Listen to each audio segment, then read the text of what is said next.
Hello friends, welcome to my YouTube channel Sneha's biologies. हम लोग पढ़ रहे थे चैप्टर 5, जिसमें हम लोग मेंडल्स एक्सपेरिमेंट पढ़ रहे थे। चलिए उसको कंटिन्यू करते हैं कि आखिर मेंडल एक्सपेरिमेंट में उन्होंने क्या क्या किया था। तो मैं आपको बता दूं कि मेंडल ने अपने एक्सपेरिमेंट में सबसे इम्पॉर्टेंट जो काम किया था एक्सपेरिमेंटली, उन्होंने क्या किया था, क्रॉस ब्रीडिंग कराई थी। पहले जनरेशन में उन्होंने क्या किया था, पौधे को पायजम सेटिवम, दो अलग अलग पायजम सेटिवम प्लांट को क्या कराया था, क्रॉस ब्रीडिंग कराई थी। तो जो दो अलग अलग पायजम सेटिवम थे, जो पी प्लांट थे, उनके कंस्टार्टिंग ट्रेड्स को लेके, यानी अपोजिट ट्रेड्स को लेके उन्होंने क्या कराया था, क्रॉस ब्रीडिंग कराई थी। और उन्होंने, मेंडल ने 7 विजिबल कंस्टार्टिंग ट्रेड्स के आधार पे 3 तरह के क्रॉस किए थे, monohybrid cross, dihybrid cross and trihybrid cross. ठीक है, तो वो क्रॉस हम बाद में पढ़ेंगे।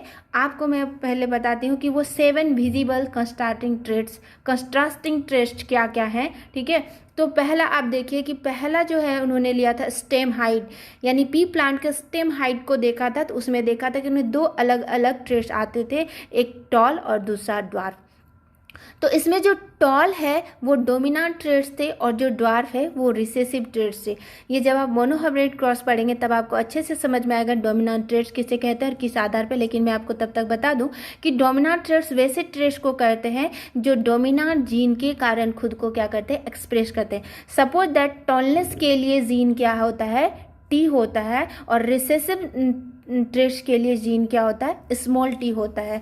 तो ये जो टी है वो क्या है, डोमिनेंट जीन को एक्सप्रेस करता है, और ये खुद के डोमिनेंस करैक्टर को तभी एक्सप्रेस करेंगे जब ये आइदर होमोजाइगस कंडीशन में होंगे या आइदर वो हेट्रोजाइगस कंडीशन में होंगे, लाइक दिस। ठीक है, यानी एक कैपिटल टी और एक 2 स्मॉल। तो इन दोनों ही केस में क्या होंगे, जो ये दोनों ही जीन क्या होंगे, डोमिनेंट होंगे और ये डोमिनेंट ट्रेड्स को एक्सप्रेस करेंगे। लेकिन रिसेसिव ट्रेड्स के लिए जीन क्या होगा, रिसेसिव ट्रेड्स खुद को तभी एक्सप्रेस कर पाएंगे जब वो होमोजाइगस कंडीशन में होंगे और अपने ही जीन के साथ होंगे। ठीक है, so small T is for the is the gene for recessive traits and capital T is the gene for the dominant traits, but recessive traits are expressed only in form of pair. Okay ना, अब हम लोग 7 different कंस्टार्टिंग trades हम लोग पढ़ रहे थे। तो पहला वन है कि स्टेम हाइट, तो टॉल था और ड्वार्फ था। ठीक है, जिसमें टॉल डोमिनेंट ट्रेड्स है और ड्वार्फ क्या है, रिसेसिव ट्रेड्स है। फ्लावर कलर, पी प्लांट में 2 तरह के फ्लावर जनरली पाए जाते हैं, violet and the white. So violet is dominant traits and white is the recessive traits. Third one is the flower position. When flower are present at axial position, the flower, it is axial flower, and when flowers are present at terminal position, it is the terminal flower. Okay, so flower position में axial flower position dominant थे और terminal recessive थे। Pod सेप, pod means क्या, ये देखिए outer covering, ये P plant का जो भी बीज था तो उसका आउटर कवरिंग को हम लोग पॉड कहते हैं। तो ये क्या था, फुल, इस प्रकार के फुल थे। और दूसरे क्या था, कंस्ट्रिक्टेड, बिल्कुल ऐसे सिकुड़े हुए। तो पॉड सेप 2 तरह के थे, फुल और constricted. Full is the dominant traits and constricted is the recessive trait. Okay, ना fifth one is the pod colour, green and yellow. Green pod color is the dominant traits and yellow pod color is the recessive trait. Sixth one is the seed shape. The seed either be round or either wrinkle. या तो गोल हो सकते हैं या झुर्रीदार हो सकते हैं. So the round trait is the dominant and wrinkle is the recessive. Okay. Seventh one is the seed color. Seed yellow or green color के थे, तो the yellow colored seed are the dominant and the green colored seed are the recessive. तो ये 7 क्या थे, visible constating traits थे, and these all traits are the basis of experiment conducted by Mendel. Okay, अब हम लोग जानेंगे कि क्या क्या जेनेटिक टर्मिनोलॉजी मेंडल ने मोनोहाइब्रिड, ट्राइहाइब्रिड और डाइहाइब्रिड क्रॉसेस में यूज़ किए थे, क्योंकि उनको जाने बगैर हम उनके क्रॉस को नहीं कर सकते हैं या उसको डिटेल्ड एक्सप्लेनेशन नहीं दे सकते हैं। चलिए जेनेटिक टर्मिनोलॉजी देखते हैं। सबसे पहला टर्मिनोलॉजी है, टर्म है कैरेक्टर्स। तो कैरेक्टर्स सिंपली क्या है, किसी भी इंडिविजुअल का फीचर्स को हम लोग कैरेक्टर्स कहते हैं। जैसे इंडिविजुअल हाइट है, इंडिविजुअल कलर है। अगर प्लांट के कंसेप्ट में देखें तो स्टेम हाइट है, उसका फ्लावर कलर है, ये सारे क्या है कैरेक्टर्स होते हैं। और हम लोग जानते हैं जेनेटिक्स टर्म में जनरली हम लोग क्या पढ़ते हैं, ट्रेट्स। ट्रेट्स क्या कहते हैं, traits are those characters which are inheriteds, okay, जो इनहेरिटेड होते हैं पीढ़ी दर पीढ़ी। तो traits in genetic there are two main types of traits, phenotypic traits and the genotypic traits. तो जेनोटाइपिक ट्रेट्स क्या होते हैं, जो जीन के थ्रू एक्सप्रेस होते हैं, जो जेनोटाइप के थ्रू एक्सप्रेस होते हैं वैसे ट्रेट्स को हम लोग क्या कहते हैं, जेनोटाइपिक ट्रेट्स कहते हैं। और फेनोटाइपिक ट्रेट्स किसको कहते हैं, जो बाहर से देख के किसी का मॉर्फोलॉजी, किसी का फिजिक्स, किसी का बॉडी देख के हमको पता चल जाता है। जैसे कि टॉल, ड्वार्फ, है ना, eye colour, either it may be brown, blue, है ना, black, hair shape, curly, straight. तो this all are the phenotypic traits, okay. Genotypic traits क्या होते हैं, जो उसके जेनोटाइप से क्या होते हैं, डिटरमाइन होते हैं। Suppose that TT is a genotype, है ना, टीटी क्या है, एक जेनोटाइप है। और हमेशा मैं बताती हूँ जेनोटाइप क्या है, दो अलग अलग यूनिट फैक्टर का कम क्या होता है, सेट होता है। जैसे T is a unit factor, another T is also unit, उसका सेट होता है, ठीक है। तो genotype is the representation of an individual genetic constitution with respect to a single character और सेट ऑफ कैरेक्टर्स, ठीक है। सिंगल कैरेक्टर और सेट ऑफ कैरेक्टर्स के द्वारा क्या होता है, जेनोटाइपिक ट्रेट्स होते हैं वो डिटरमाइन होते हैं। जैसे यहाँ टीटी जेनोटाइप क्या है, टॉलनेस को डिटरमाइन करता है। स्मॉल टीटी ड्वार्फनेस को, कैपिटल टी और small T determine tallness, okay. तो this one is the genotype. Now unit factor, unit factor को बारे में बताती, बहुत इंपॉर्टेंट है, क्योंकि मेंडल्स ने अपने जितने सारे एक्सपेरिमेंट किए थे उन्होंने इनहेरिटेंस का जो बेस और सोल कॉज बताया था, उन्होंने उसे बताया था यूनिट फैक्टर, जिससे आज हम जीन के नाम से जाने जाते हैं, क्योंकि जीन की खोज उस समय नहीं हो पाई थी। जीन शब्द का नाम बाद में जोहानसन महोदय ने दिया था। तो मेंडल ने इस जीन को क्या नाम दिया था, यूनिट फैक्टर, ठीक है। तो this unit factors are the factor of inheritance, और we can say that the are the unit of inheritance. Suppose that, यानी प्रत्येक जीन को ही हम क्या कहते हैं, यूनिट फैक्टर कहते हैं।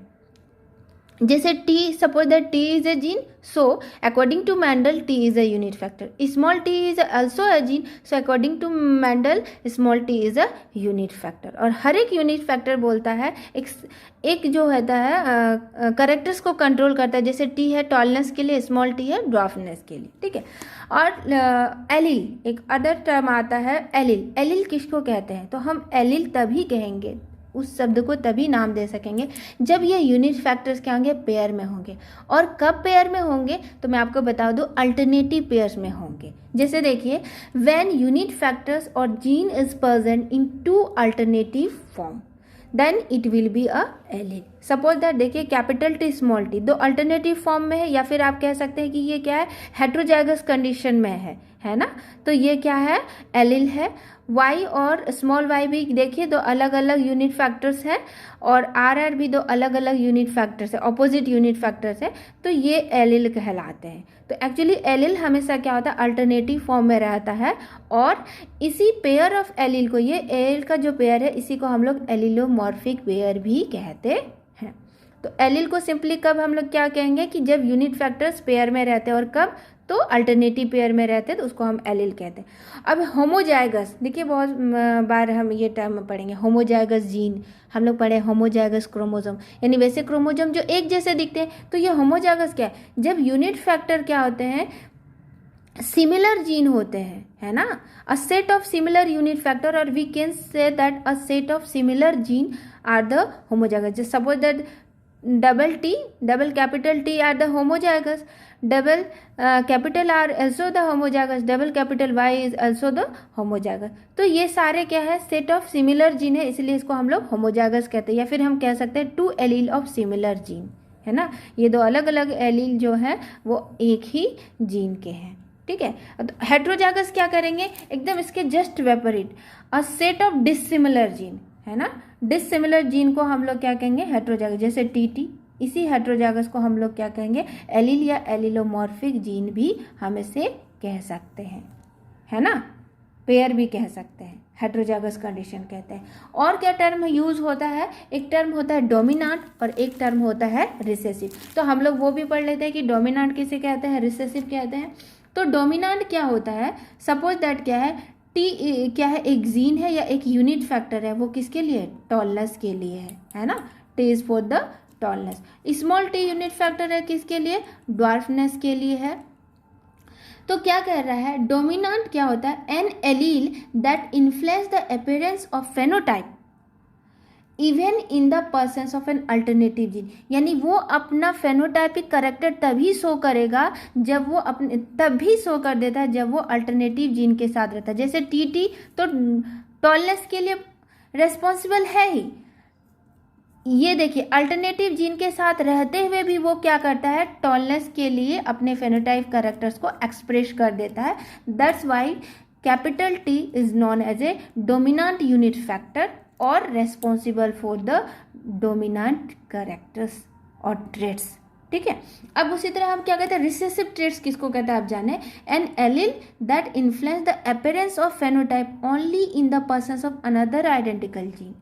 ये क्या करता है, ये तो अल्टरनेटिव, डोमिनेंट जो ट्रेट्स जो होता था या डोमिनेंट जो जीन होते थे वो क्या करते हैं, सेम और अल्टरनेटिव दोनों ही केस में अपने क्या करते हैं, कैरेक्टर्स को, अपने ट्रेट्स को क्या करते हैं, शो करते हैं। लेकिन रिसेसिव क्या होता है, सिर्फ और सिर्फ जब आइडेंटिकल जीन के साथ रहेगा तभी वो अपना क्या करेगा, ट्रेट्स को शो कर पाएगा। So that's why recessive traits represented by an allele that influence the appearance of the phenotype only in the presence of another identical gene. तो small t is for recessive trait and capital T is for dominant traits. ठीक है।